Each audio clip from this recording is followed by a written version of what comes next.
આજનો પ્રેરણા સંદેશ ભાગ 50। માણસ જન્મે છે ત્યારથી સમગ્ર જીવન સુધી તેના શરીરનું પોષણ અને સંવર્ધન થાય તે માટે નિયમિત ભોજન કરતો હોય છે।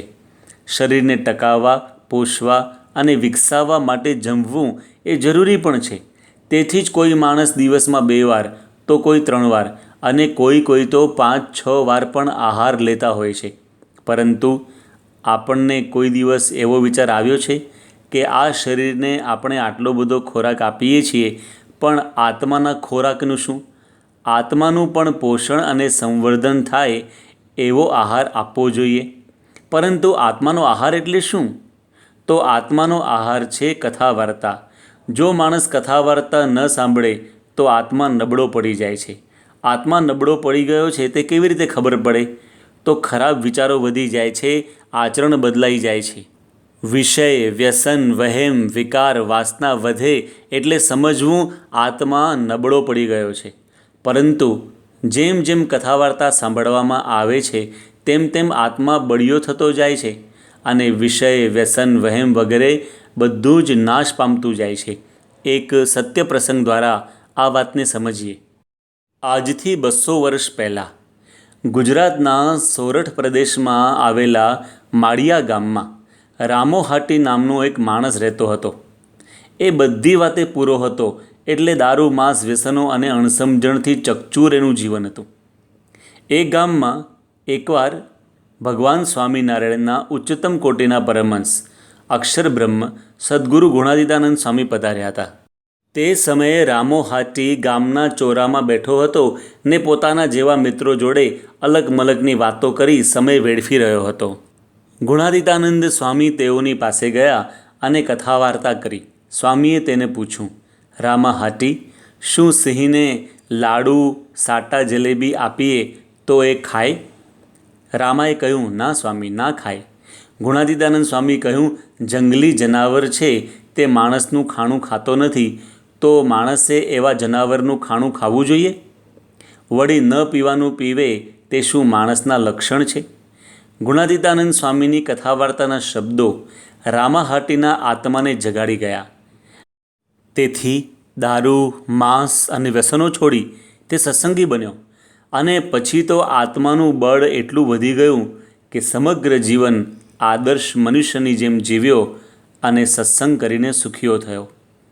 તેથી જ કહેવત છે કે નોબલ ટોક્સ ઇમ્પ્રૂવ અવર થોટ્સ, અર્થાત શ્રેષ્ઠ વાતો એટલે કે કથા વાર્તા આપણા વિચારોમાં સુધારો લાવે છે।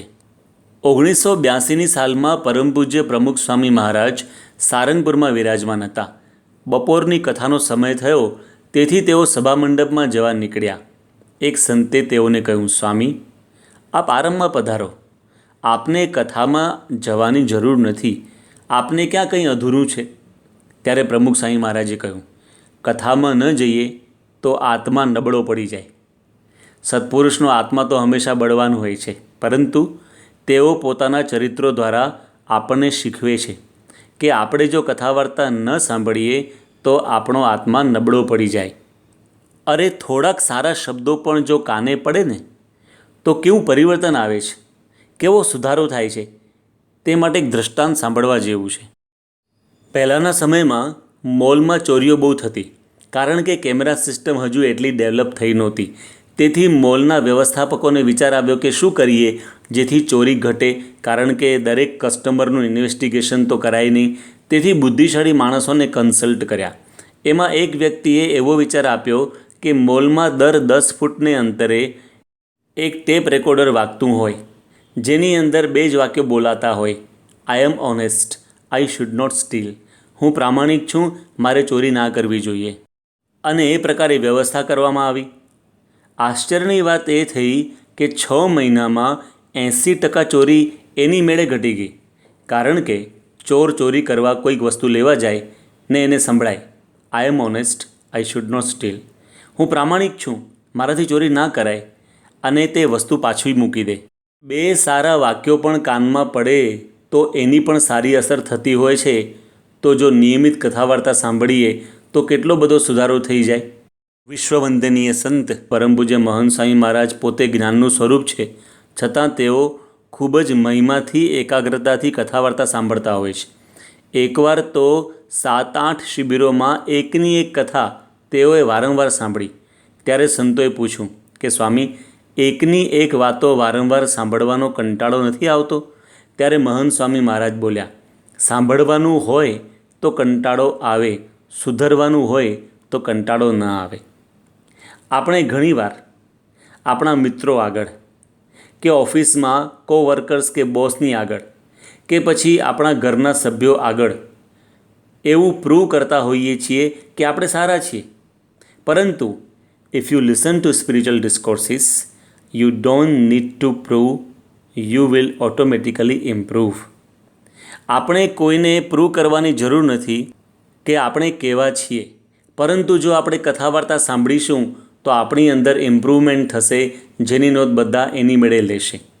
માટે આપણે દેહના આહારની સાથે સાથે આત્માનો આહાર પણ અવશ્ય લેતા રહીએ. આત્માને બળવાન બનાવીશું તો સદવિચારો અને સદ્ગુણોનો વિકાસ પણ થતો રહેશે. એ જ સંદેશ સાથે તેમજ આપના અને આપના પરિવારજનોના સ્વાસ્થ્ય સારા રહે એ જ પ્રાર્થના સહ જય સ્વામિનારાયણ.